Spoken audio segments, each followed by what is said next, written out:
네, 안녕하십니까. 네, 폴리뉴스 폴리피플 9월 전국 자담회를 시작하도록 하겠습니다. 오늘은 기본적으로 현재 백척간도에 몰려있는 이재명 당대표 이야기를 시작으로 해서 민주당의 앞으로의 전망 이렇게 살펴보도록 하겠습니다. 이재명 당대표가 국회에서 체포동의안이 가결됨에 따라서 단식을 지난 토요일 날 끝내고 오늘 영장실질심사에 들어가는 모습이 오늘 뉴스에 다 나왔습니다. 아마 요즘 이렇게 우리 정치사에 처음 보는 모습들이 많이 나타나고 있거든요. 오늘 출두 장면으로 인해서 어떤 여론의 미칠 수 있는 여지는 크게 별로 없을 것이다. 네. 이미 그런 부분들은 다 반영이 되어 있다. 그 수치상으로 영향을 미치지 않겠지만 양쪽 진영의 결속은 더 강화시키겠죠. 구속 여부에 대한 결과가 나오면은 아마 어느 정도 여론에 영향을 미칠 수가 있지 않겠는가 이렇게 보여져요. 판사님, 체포동의안이 가결 이후에 상당히 국힘에서 오히려 총선에 자기들한테 더 불리할 수 있다 이런 이야기도 많이 나오고 있습니다. 저는 개인적으로는 영장이 떨어질 것 같아요. 네, 그렇게 되고 나면 과연 저렇게 이제 정청래나 저런 서로 친명이다라고 하고 무슨 색출이니 그다음에 정치 생명을 끊어놓겠다라는 이런 체제가 계속 갈 수 있겠느냐. 국민의힘이 이제 좀 당황을 한 거는 제일 좋은 거는 이재명이 옥중에서 결정하고 이재명 체제가 그대로 당 대표로 가고 이렇게 하면서 그야말로 이제 끝을 보는 수준의 막장으로 가야 장사가 자기들이 되고 유일하게 이제 총선에서 이길 수 있는 기회가 좀 될 수 있다고 안 보겠어요.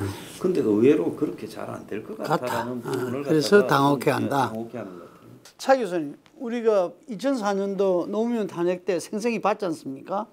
그 당시에 첫째로 여의도가 난리가 났었고 그 다음부터 촛불 집회가 또 난리가 나고 했잖아요. 그때하고 분위기 다르다. 이번에 지금 이 이재명 대표에 대한 체포동의안 가결 자체는 어떻게 보면 그거는 국민 민심을 배신했다고 이렇게 이야기할 수는 좀 없잖아요. 당시 노무현 대통령에 대한 탄핵은 아주 말 그대로 정략적인 정치적 담합을 통해서 그렇게 한 것이라고 한다면 이번에 지금 민주당에서 이탈표가 나오긴 했지만 사실 원인 제공자가 어떻게 보면 이재명 대표일 수 있는 것이거든요. 지난 대선 과정에서 정치 1호 개혁안이 의원 특검 포기거든요. 6월 달에 교섭단체 대표 연설을 통해서 원고에도 없던 불체포 특검을 포기하겠다고 이야기까지 했거든요. 결과적으로는 자신의 말을 또다시 시근하는 그런 부분들에 대한 결과로 지금 나타났던 측면이 분명히 있기 때문에 어떻게 보면 오히려 이재명 대표가 국민과의 약속을 저버렸다는 측면에서 사실 민심이 분노하는 그거하고 이렇게 코드가 맞기가 힘들지 않나.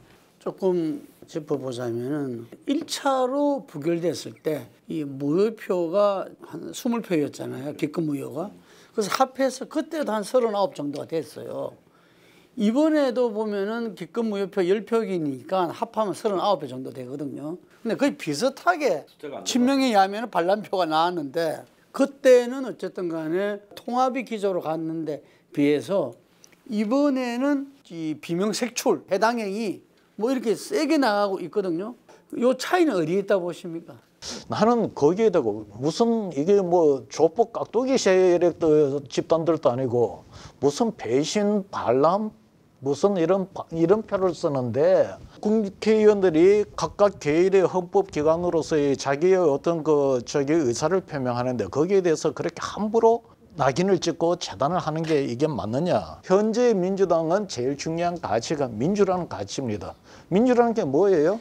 다양성과 토론을 통해서 서로 그거를 조정해 나가는 건데 이거는 소위 말하는 민주당으로서의 정체성 자체를 그냥 다 무너뜨리는 겁니다. 정청래나 친명 새로운 어떤 세력이 반란표를 찾는다 이렇게 색출한다고 나갔을 때 그거를 해낼 만한 방법이 있으며 힘이 있을 것인지 나는 그 부분에 대해서는 장담을 못해요. 아까 방금 2월 달에 지금 무효표하고 기권표가 약 20표인데 이번에는 10표로 줄어들면서 그 10표가 찬성으로 가는 것처럼 딱 보이잖아요. 저는 그 이유는 그건 것 같아요. 그때 당시 쉽게 말하면 이 지금 기권 무효했던 사람들은 일종의 정치적 결정을 유보한 사람들이거든요. 근데 그 사람들이 그때 왜 정치적 결정을 유보했을까? 이런 생각이 아마 복합적으로 생각했던 것 같아요. 첫 번째는 대선 공약 위반 아니야? 그렇지만 또 한편으로는 뭐냐? 일종의 보복 수사다. 이 제1야당 대표에 대한 탄압이다. 이 두 가지가 지금 충돌하는 거예요. 그러면 왜 이번에는 가면 결정을 열표가 이렇게 가결적으로 가느냐? 사실 좀 다소 좀 뜬금없이 단식에 들어갔잖아요. 단식 들어갈 때 결국은 지금 구속영장 막기 위한 방탄 단식일 것이다. 뭐 그런 비판들도 많고 했는데 체포동의안 가결하기 전날 뭘 했습니까? 이재명 대표가 자신의 입장문을 아주 장문의 입장문을 내면서 지금 사실상 자신의 그 체포동의안에 대한 부결을 독촉했잖아요. 이건 아니지라고 생각했을 것 같아요. 이재명 자신이 살기 위해서 당을 죽이는 길이라고 판단한 것 같아요. 이 사람들의 상당수가 제 생각에는 결정적으로 찬성으로 옮겨갔다는 것이죠. 영장실질심사의 결과 어떻게 예측하시는지. 일단 백현동 개발, 대북 송금, 그리고 네. 위정교사 이 크게 세 가지인데 제가 봤을 때는 이 판사는 좀 고민이 좀 클 거라는 생각이 들어요. 왜냐하면 이 지금 제1야당의 대표를 그러니까 구속하는 거잖아요. 그런 부분들을 아무리 법리만 따져보기는 보다는 상당히 이게 여러 가지 민심의 또 이런 걸 보기 때문에 상당히 고심이 클 것 같은데 설사 저는 기각을 한다 하더라도 그 기각의 이유가 뭔지가 상당히 중요할 거라고 봐요. 우리가 영장실질심사가 유무죄를 거의 판단하는 잣대처럼 생각하는데 그거 아니잖아요. 혐의가 얼마만큼 입증이 되느냐 여부가 더 중요한 거죠. 지금 우리 차 교수님이 이야기한 대로 구속이냐 기각이냐. 근데 기각이 되더라도 어떤 내용으로 기각되느냐. 그러니까 범죄 소명이 아예 안 됐다라는 걸로 될 건지 아니면 이것이 소명 일부 됐으나 이 증거 인멸의 어떤 부분이 없다. 이래서 구속영장이 기각된다든지 이랬을 때 상황은 다르다고 이렇게 보는 거잖아요. 이게 그러저러한 상황이 발생했을 때 민주당은 어떻게 될 것인가. 기각됐을 경우에 영장이 아마 그 국민의힘에서도 이 부분을 제일 선호할 수도 있다는 저는 생각이 들어요.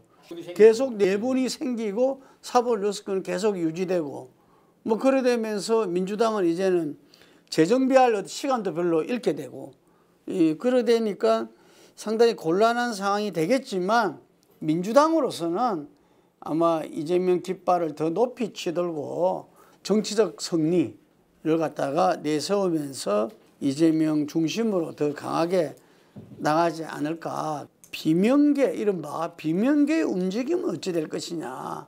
이 범죄 소명이 제대로 되지 않았다라는 경우만 제외하면은 그 혼란은 계속될 수 있다 이래 봅니다. 제가 봤을 때 이번에 그 탄원서에 168명 중에서 161명이 서명했잖아요. 그러니까 한마디로 내가 반대 기권했다는 것들을 밝히지 못할 정도로 그 민주당의 이 비명계라는 사람들도 비루한 거예요. 그러니까 이런 것들을 봤을 때 비명이 분당을 한다거나 나는 모르겠어요. 만약에 이재명이 다시 돌아와가 당권을 잡는다 하면 제가 봤을 때 그냥 뿔뿔이 그냥 이렇게 흩어지거나 일부 한두 명 탈당하는 거지 그게 무슨 분당으로 가거나 이러지는 않을 거가 그럴 용기도 없는 집단들이에요. 그 아까 161명 그 조금 구분할 필요가 있다는 생각이 들어요. 그러니까 이 민주당 의원들 중에 그러니까 가표를 던진 사람들 중에 우리는 그 이재명 대표가 국민들과 약속해서 불체포 특권을 포기한 부분을 비판하는 것이지 영장실질심사에서 구속되라고 이야기하는 건 아니라고 생각하는 사람도 꽤 있을 거예요.